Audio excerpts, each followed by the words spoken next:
tapi untuk injeksi. Kalau yang untuk ini ya untuk oksigen atau untuk bilasnya suction, dia pakainya aqua bentuk kayak gini. Oh, nice. Ya, jadi besok siapin aja, atau ini ditulisin aja aqua steril gitu ya.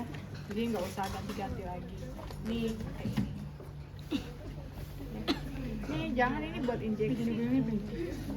Ya, sarung tangan yang tadi aja mana yang sarung tangan saya tadi? Yang bekas aja. Tapi ini yang nggak steril ya.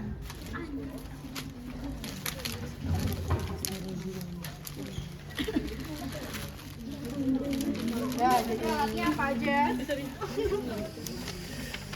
Ya, pokoknya tulisannya wah.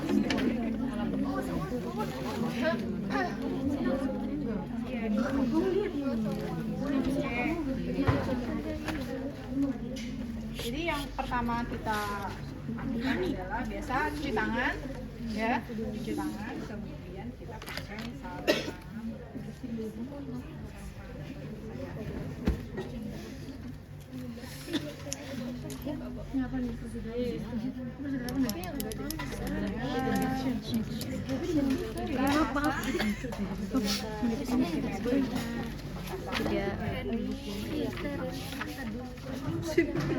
Nah, tadi ya kita skip untuk perkenalan, untuk identifikasi nama dengan tujuan, ya kita skip. Kemudian kita boleh pakai Google, ya.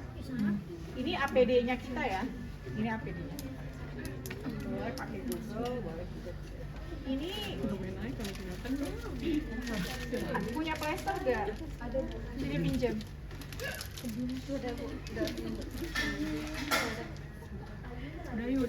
ada.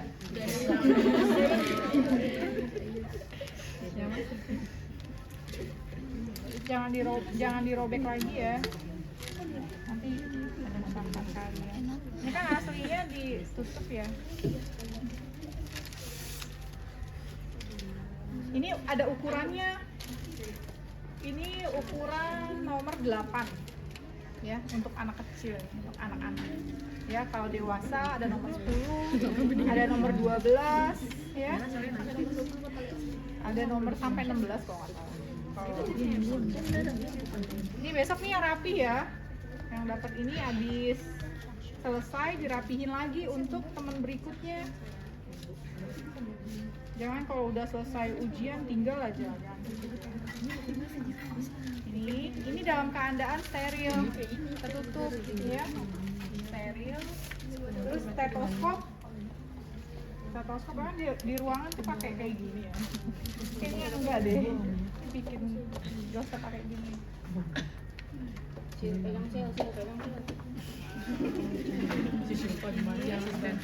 Ini oksigen.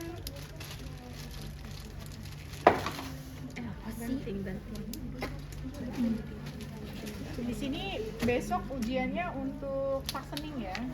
Jadi ini ditaruh aja sini. Ya. Jangan kalau apa namanya? Gak usah dicopot, taruh digantung aja. Jadi kalian nggak blok. Sini. Ya. Kita pilih dulu aja ya. Ujian. Oke.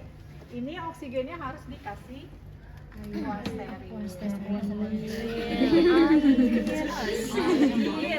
Ini aqua steril ya. Saya nggak masukin ke sini karena nanti ini dia bikin cepet apa namanya berkarat. Ya, masih mending air aqua minuman. Ini nanti jangan sampai salah ya kata ibu. Katanya air aqua boleh. Ini buat ujian aja ya. Ini harusnya aqua steril. Ya.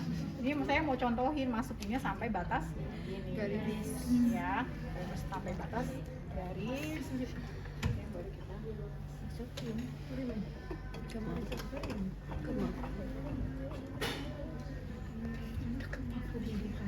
Pasien yang mendapatkan apa namanya suctioning, alatnya mana?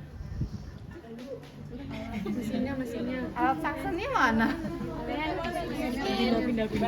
Bersihkan air di saluran nafas, bisa di hidung, ya, bisa di hidung, bisa di mulut, atau pakai ETT, ya, pakai ETT. Ini alat bantu namanya oropharyngeal airway atau OPA, ya. Biasanya dipasang, ya, OPA, gitu ya, pasang ini. Tapi ini dewasa ya, anak kecil enggak? Ya. Kalau pasiennya sadar, ya, dia nggak perlu pakai OPA. Kalau OPA tuh dia menjaga jalan nafas pada pasien yang kesadarannya menurun, mencegah lidahnya tidak jatuh ke belakang atau menutupi saluran nafas. Jadi pasang, ya. Jadi lidahnya ini langsung masuk ke otak, ya. Ya, kalau pasiennya tidak sadar. Kalau pasiennya sadar nggak nyaman dia, pasti dikeluarin terus, ya. Sebelum kita mulai suctioning, kita lihat dulu saturasi oksigen, ya, karena tindakan suction itu dia selain menghisap lendir, dia juga menghisap oksigen, ya. Jadi nanti kalau kita suctioningnya kelamaan, saturasinya bisa turun. Karena kenapa kita pakai oksigen, ya. Jadi untuk tindakannya kira-kira berapa menit di situ? 10 sampai 15 ya tindakannya lama, tapi sekali menghisapan itu tidak boleh lebih dari 15 detik. Lama 15 menit.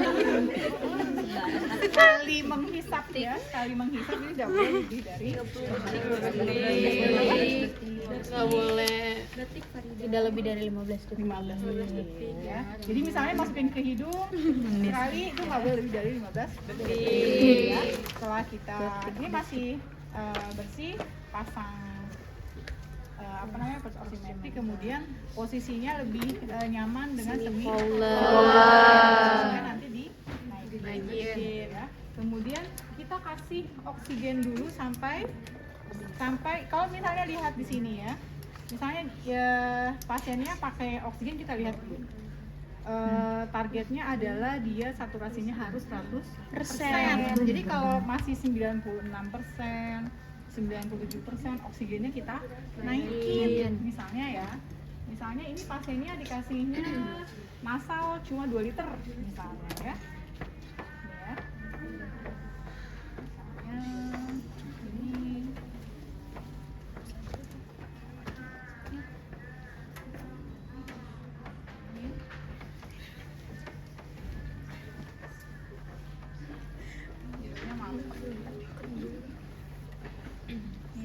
Misalnya targetnya udah 100%, ya kita nggak perlu naikin. Tapi kalau misalnya 97, 96, kita naikin 2 liter, kita naikin dulu 3 liter, misalnya kita puter, ya. Ini oksigennya nggak ada, jadi nggak bisa naik, ya. Kita naik, misalnya dia 2 liter, kita naikin jadi 3, kita tunggu dulu sampai dia 100. Nanti di situ kita berikan dulu oksigen dengan konsentrasi tinggi sampai dengan 100%. Ketika sudah 100%, oh aman nih, gitu ya. Terus kita tunggu dulu aja sampai 100% sambil kita auskultasi, ya.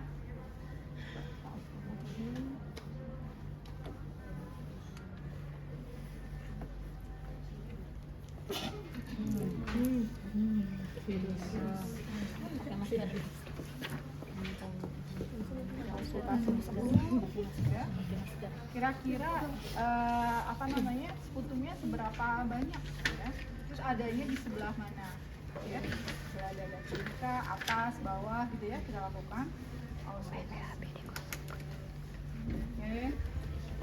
Kemudian kalau sudah mencapai 100, kita tunggu aja, gitu ya. Tunggu dulu aja, nggak usah buru-buru. Kalau misalnya kok nggak naik-naik, kita naik dulu, gitu ya. Kemudian kita pasang. Oke. Kemudian kita isi dengan air steril, ya. Kita isi dulu, kita siapkan. Aquades nih ya, Aquades. Oke, udah selesai. Kemudian baru kita ganti sama steril. Bengkoknya nggak ada ya. Iya. Kita cuci tangan lagi, Iya. baru pakai sarung tangan steril. Ini prinsip lagi ya, jadi jangan salah, ini prinsip lagi. Oke, kita buka, kita siapkan, ini kan tadinya ketutup ya. Kita siapkan ya. Yang mau masuk ke tubuh pasien kan yang ujung ya. Jadi kita pertahankan yang steril ya. Jadi ini kita buka sedikit aja. Ya, kita buka sedikit. Kita buka sedikit. Oke, baru kita pasang sarung.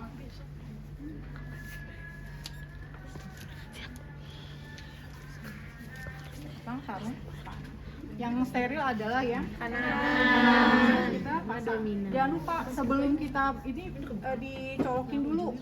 Kemarin tuh banyak yang lupa ya, jadi ini tersteril. Ini oke, ya, dicoba dulu. Kalau dicoba dulu tuh gini, kalau dia menghisap tuh kita menghisap ya. Oke, kemudian kita gimana nih? Ini steril, ini no steril. Nanti nggak usah bingung ya. Ini yang steril. Oke, kita buka tangan dominan, kemudian kita pasangkan. Ya, ini kan bersih, kan? Jangan sampai jatuh-jatuh kena ini ya. Gitu ya, itu udah. Tetap steril ya. Jadi ketika ini belum dinyalakan saja. Steril ya. Jadi ketika sebelum menghisap ini kita buka. Kalau ditutup berarti dia menghisap. Ya. Dia menghisap. Kalau kita tutup dia menghisap. Tuh. Tapi kalau kita buka dia nggak menghisap. Jadi kita masukkan ya, misalnya ini pasiennya pakai oksigen, dibuka dulu, kan udah 100% nih ya. Kita buka dulu oksigennya, kemudian kita masukkan mana dulu, misalnya hidung dulu, hidung kanan lepas ya, jangan dihisap ketika masukkan kira-kira kalau di hidung kira-kira 3-5 cm, masukin pelan-pelan ya, sudah tutup, kemudian tarik sambil diputar, goyang-goyang ya, tutup terus buka lagi, kemudian kita bilas. Nah kan jadi slime-slime yang ada di dalam ini ya, itu masuk ke ke botol penampung ya. Kalau masih ada kira-kira masih ada sumbatan, kita bilas dia sampai bersih ya. Kemudian kita masukkan ke hidung sebelahnya. Oke.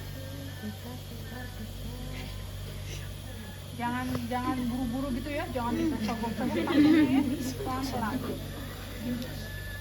Karena nanti bisa berdarah ya. Ya, sudah kita tutup, kita filter sambil ditarik. Satu kali penghisapan ini tidak boleh lebih dari 15 detik. Ya, sudah. Kemudian baru ya. Kalau dia pakai OPA,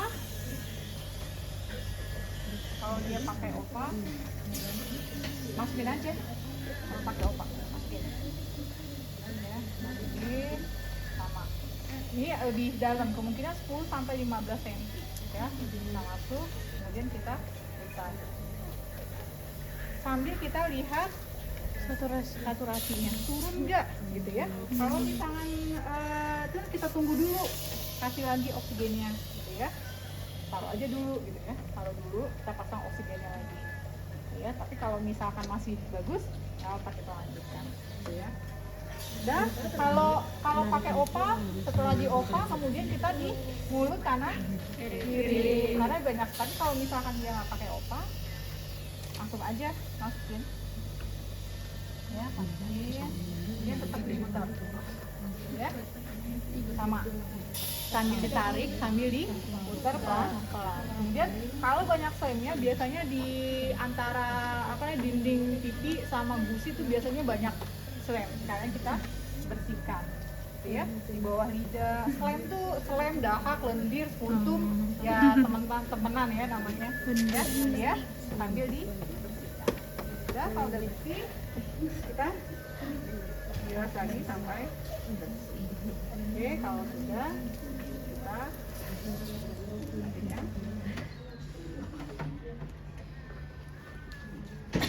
Ya, kemudian kita tahan dulu, kemudian kita bersihkan pasiennya. Ini ya, kemudian pasang lagi oksigennya, gitu ya. Kemudian kita rapikan. Ya, ini bengkoknya ketinggalan. Ya, mana? Oh ini, ya Allah. Ya langsung buang ya, satu ini langsung sekali buang gitu ya. Kalau di ICU nanti ada yang khusus untuk EPT, nanti dia tertutup, jadi dia jadi dia dimasukin pakai plastik gitu ya, jadi dia tinggal masukin, tinggal tarik gitu ya. Tapi kalau ini sekali pasang, ini memang lumayan mahal, bisa 20 ribuan satu ini. Tapi kalau sehari bisa 4 kali 5 kali, ya 5 kali gini ya. Ya. Dan ini ya, baru kita bersihkan. Ya. Ini bengkoknya nggak ada yang gede ya? Ya. Belum ya, belum. Oke, kemudian kita rapikan.